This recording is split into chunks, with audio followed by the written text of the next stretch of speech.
আসসালামু আলাইকুম ওয়া রাহমাতুল্লাহি ওয়া বারাকাতুহু। সম্মানিত দর্শক ভাই এবং বোনেরা, স্বপ্নে যদি আমরা কেউ দ্বিতীয় বিয়ে করতে দেখি বা কেউ যদি দ্বিতীয় বিয়ে করতে দেখে, তাহলে এর কি ব্যাখ্যা হবে? এই ব্যাখ্যা কি আমাদের ভবিষ্যতের জন্য, আমাদের ভবিষ্যতে কিছু ক্ষতি হতে চলেছে তার ইঙ্গিত, নাকি আমাদের জীবনে ভালো কিছু আসতে চলেছে তার ইঙ্গিত? আসুন আমরা জেনে নেই স্বপ্নের ব্যাখ্যার ইমামদের মন্তব্য থেকে তিনারা কি উল্লেখ করেন। স্বপ্নে যদি কোনো মহিলা দেখতে পায় যে তার স্বামী আরেকটা বিয়ে করেছে, তার ঘরে সতীন আসতে চলেছে, এরকম স্বপ্নে দেখতে পায়, তাহলে ওই মা এবং বোনের চিন্তার কোনো কারণ নেই। স্বপ্নের ব্যাখ্যার ইমামগণ উল্লেখ করেন তার জীবনে কল্যাণ আসতে চলেছে, তার ঘরে সতীন আসতেছে না। অর্থাৎ এই স্বপ্নের ব্যাখ্যা হলো তার জীবনে কল্যাণ আসতে চলেছে। যদি কোনো বিবাহিত পুরুষ আবার দ্বিতীয়বার বিয়ে করেছে, এটা স্বপ্নে দেখে, তাহলে বুঝতে হবে সে জীবনে আরো বেশি ক্ষমতা লাভ করবে। এজন্য দ্বিতীয় বিয়ে করতে দেখা এটা অত্যন্ত ভালো এবং শুভ।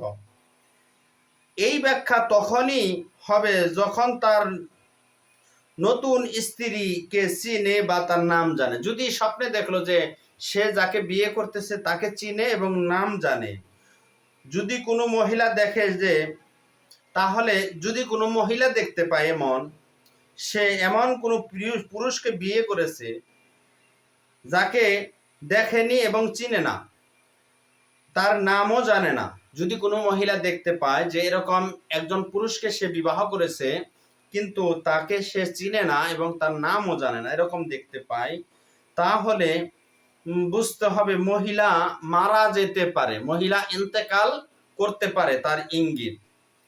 এবং কারো কারো মতে, কোনো স্বপ্নের ব্যাখ্যার ইমামগণের মতে, যদি কোনো মহিলা দেখে যে কোনো মৃত ব্যক্তিকে সে বিয়ে করেছে, আগেই সে মৃত্যুবরণ করেছে, কিন্তু স্বপ্নে দেখতে পেয়েছে সে ওই মৃত ব্যক্তির সাথে বিবাহ বন্ধনে আবদ্ধ হয়েছে, তাহলে বুঝতে হবে এমন স্থান থেকে সেই মহিলা কল্যাণ লাভ করবে যে স্থান থেকে সে কল্যাণ পাওয়ার কোনো আশা করেনি, সেখান থেকে লাভ বা সেখান থেকে ভালো কিছু আশা করেনি, কিন্তু সেখান থেকেই সে ভালো কিছু পেয়ে যাবে, সেটাই তার ইঙ্গিত। যদি মৃত ব্যক্তিকে কোনো মহিলা বিয়ে করতে দেখে তার ইঙ্গিত।